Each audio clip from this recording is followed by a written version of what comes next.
Hello guys, कैसे हैं आप सभी। आई होप आप लोग अच्छे होंगे और हम भी ठीक हैं।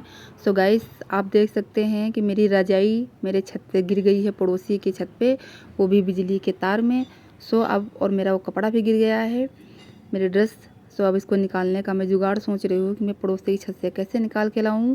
सो फिर मेरे दिमाग में आया कि मैं अपने घर की छत से उतर के जा सकती हूँ। सो आप लोग देखिए पूरा ब्लॉग, मैं कैसे कैसे मैं उतर रही हूँ। आप देखिए, मैं अपने रेलिंग से टीन पे उतरूँगी। बहुत डर भी लग रहा है उतरने में, आप देख सकते हैं, क्योंकि अगर ज़रा सा भी मेरे हाथ चूक गए तो मैं नीचे भी गिर सकती हूँ और मेरी टांग भी टूट सकती है।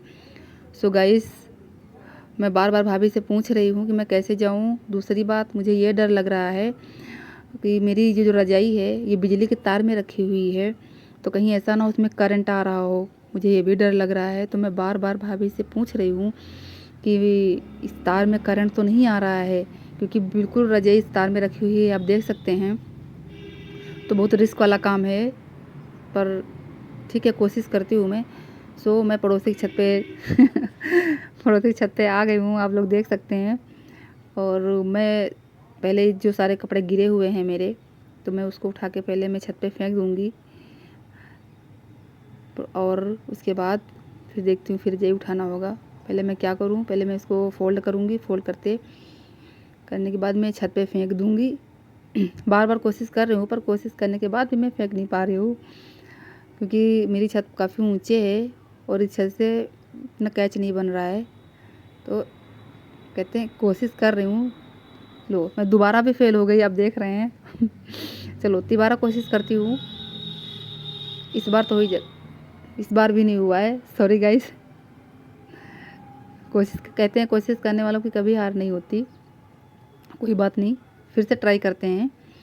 सो अब मैं बार बार बोल रही हूँ भाभी से, आप पकड़ लीजिए। चलो, फाइनली छत पे कपड़ा पहुँच गया है। सो अब बारी है इस रजाई की। तो पहले मैं चेक कर लूँ कि कहीं में करंट तो नहीं आ रहा है। तो भाभी बोल रहे हैं करंट नहीं आ रहा है, तो इस रजाई को मैं ऊपर तो फेंक नहीं सकती छत पे, तो इसको क्या करूँगी, पड़ोसी की छत से ही मैं इसको नीचे ज़मीन में फेंक दूँगी। उसके बाद फिर नीचे जाके उठा लूँगी। तो काफ़ी रिस्क वाला काम है, बिना रेलिंग की छत है, उस पे जाना, फिर डर भी लग रहा है मुझे।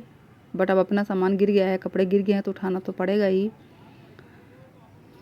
तो अब मैं थोड़ा सा मस्ती कर लेती हूँ।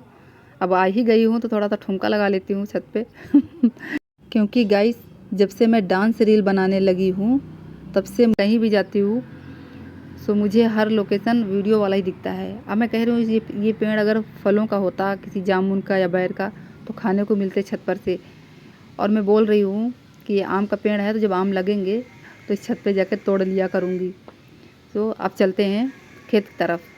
मैं बहुत खुश हूँ, मैं देख रही हूँ, मैं कह रही हूँ भाभी से कि ये छत पे अगर मैं वीडियो बनाऊँ तो बहुत अच्छा लुक आएगा, बैकग्राउंड बहुत सुंदर आएगा, क्योंकि खेतों का लुक है। इसमें से मैं गेहूँ लगे हुए हैं खेत में, तो काफ़ी हरा भरा लुक आएगा, तो वीडियो निखर कर आएगी, देखने में भी लुक बहुत अच्छा लगेगा। लेकिन मैं ये भी सोच रही हूँ छत पे वीडियो बनाने वाला नहीं है, क्योंकि रिस्क है, क्योंकि इस छत पे रेलिंग नहीं बनी हुई है। सो गाइस, ठीक है, मैं बोल रही हूँ रहने दीजिए, रिस्क कौन ले, जान है तो जहान है। मस्ती करना ठीक है, पर रिस्क नहीं लेना। और फिर उसके बाद मैं अपने झाड़ू की सींक बिनने लगी हूँ, क्योंकि मेरी भतीजी श्रेया छत पर से झाड़ू की सारी सींक फेंक देती है। तो भाभी बोल रही है रहने दीजिए, 4-5 सींक पड़ी हैं तो क्या दिक्कत है, पर मैं कहाँ मानने वाली हूँ। So guys, thank you so much.